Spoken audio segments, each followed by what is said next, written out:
Assalamualaikum warahmatullahi wabarakatuh. Kami dari kelompok hukum lingkungan Rombel 10 akan mempresentasikan hasil dari laporan observasi sampah di Pantai Marina Semarang. Sebelumnya izinkan saya untuk memperkenalkan anggota kelompok kami, yaitu yang pertama ada saya sendiri, Fairuz Afra, dengan NIM 81114214794, yang kedua ada Sabina Adila dengan NIM 81114214844, yang ketiga ada Azra Balkis dengan NIM 81114214993, yang keempat ada Nabila Putri Syakila dengan NIM 811421495, yang kelima ada Reza Fati dengan NIM 81114215000, dan yang terakhir ada Stefanus Yanturi dengan NIM 811421525. Bagian pertama yang akan kita bahas yaitu pendahuluan dengan latar belakang, rumusan masalah, dan dasar hukum. Bagian latar belakang akan dijelaskan oleh Nabila Putri Syakila. Kepadanya saya persilahkan. Baik, terima kasih Farah. Latar belakang dari observasi Pantai Marina ini yaitu penyebab yang paling dominan dari pencemaran di Pantai Marina yaitu kurangnya kesadaran masyarakat dan juga pengunjung akan kebersihan lingkungan, yang akibatnya berdampak pada limbah cair dan juga limbah padat terhadap lingkungan. Banyak menjawab kerusakan lingkungan, berkembangnya bibit penyakit, lalu menimbulkan bau yang tidak sedap, polusi udara, dan juga ikan-ikan yang ada di Pantai Marina ini semakin berkurang. Sedangkan limbah yang dampaknya pada limbah cair dan limbah padat itu terhadap manusia itu sendiri yang paling dominan, yaitu yang pertama mengganggu kesehatan dan menimbulkan penyakit. Ada juga berbagai aktivitas masyarakat di sekitaran Pantai Marina yang berpotensi menghasilkan limbah. Potensi limbah tersebut ini mulai dari bahan kimia yang digunakan dan juga sampah-sampah yang dihasilkan. Lalu ada bungkus sampah plastik dan juga lain-lainnya.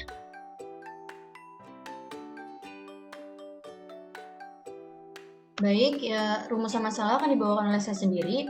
Jadi rumusan masalah yang akan kita bahas yaitu yang pertama, bagaimana hasil observasi Pantai Marina Semarang, apakah terdapat permasalahan di Pantai Marina Semarang, dan yang kedua, apakah permasalahan tersebut dapat diselesaikan, dan bagaimanakah penyelesaian akan permasalahan yang terjadi di Pantai Marina Semarang.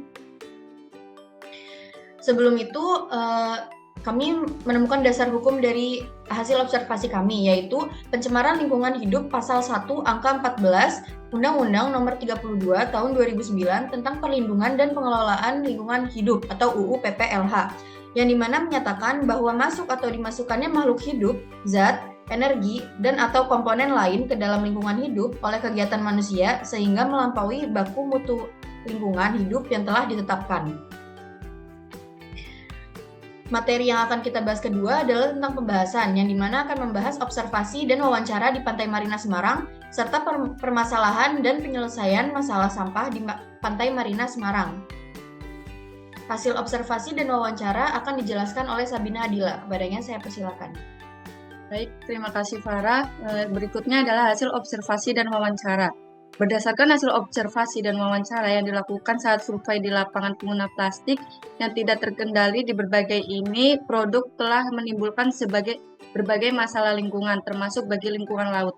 Kota Semarang yang terletak persis di lepas pantai utara Jawa diduga mengangkut berbagai sampah plastik ke perairan Indonesia.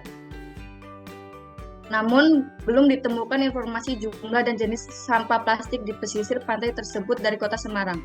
Kebersihan pantai, responden mengatakan seperti di beberapa tempat kebersihan tetap perlu diperhatikan, masih banyak sampah yang berserakan di tepi pantai dan tidak tersedianya tempat sampah yang cukup. Dari hal ini bisa menjadi masukan bagi pengelola wisata untuk lebih menawarkan ke depannya ada banyak tempat sampah di kawasan wisata. Dorongan diharuskan membuang sampah pada tempatnya, jaga kebersihan pantai Marina setiap saat. Terima kasih. Baik, materi selanjutnya akan dibawakan oleh Stefanus Yanturi. Kepadanya saya persilakan.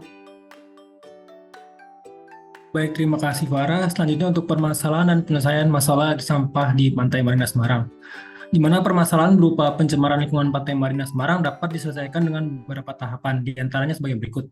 Langkah yang paling pertama yang dapat dilakukan untuk menangani permasalahan sampah plastik melalui monitoring jenis-jenis plastik polutan.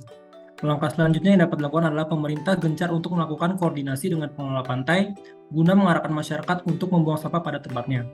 Kemudian yang ketiga ada peningkatan infrastruktur seperti penyediaan tempat sampah yang memadai. Dan yang terakhir saran dari kami yakni melibatkan penjual makanan atau minuman di kawasan pantai Marina untuk mengarahkan pembelinya membuang sampah kepada tempatnya. Saya kembalikan ke Farah. Bagian ketiga yaitu penutup, yang dimana ada kesimpulan, saran, dan lampiran. Bagian kesimpulan akan dijelaskan oleh Azra Balkis. Padanya saya persilakan. Terima kasih Farah. Saya akan menjelaskan kesimpulan dari hasil observasi kita di Pantai Marina kemarin. Berdasarkan hasil observasi dan wawancara yang dilakukan saat survei di lapangan, penggunaan plastik yang tidak terkendali di berbagai lini produk telah menimbulkan berbagai masalah lingkungan, termasuk bagi lingkungan Pantai Marina sendiri. Sebagian besar pinggiran Pantai Marina sudah dikendalikan oleh plastik, sedangkan sampah organik di sana hanya berupa potongan-potongan kayu yang tidak berbahaya bagi lingkungan, karena dapat terurai secara alami. Sedangkan jumlah sampah plastik terbesar berasal dari jenis polistiren atau styrofoam, yang digunakan sebagai pembungkus makanan dari industri pengiriman barang karena karakteristik kekuatan dan kekakuannya. Baik, terima kasih. Bagian terakhir yaitu saran dan lampiran akan dijelaskan oleh Reza Fatih. Padanya saya persilakan. Terima kasih kepada moderator atas waktu dan layarnya. Saran daripada pemaparan kita ialah yang dapat diberikan adalah sudah seharusnya untuk pengelola pantai memberikan TPS, yaitu tempat pembuangan sampah yang cukup. Memastikan ketersediaan TPS yang cukup di sepanjang Pantai Marina Semarang sangat penting. TPS yang mudah diakses dan jelas tanda dan petunjuknya akan mendorong pengunjung untuk membuang sampah pada tempatnya. Perlu dilakukan evaluasi terhadap jumlah dan lokasi TPS yang ada saat ini, serta mempertimbangkan penambahan TPS di area yang rawan penumpukan sampah. Saya kembalikan ke moderator. Terima kasih Reza. Dan berikut ada lampiran yang dihasilkan dari kelompok kami. Dan di sini lampiran tentang kondisi sampah di Pantai Marina. Baik, sekian presentasi dari kelompok kami. Kurang lebihnya mohon maaf. Wassalamualaikum warahmatullahi wabarakatuh.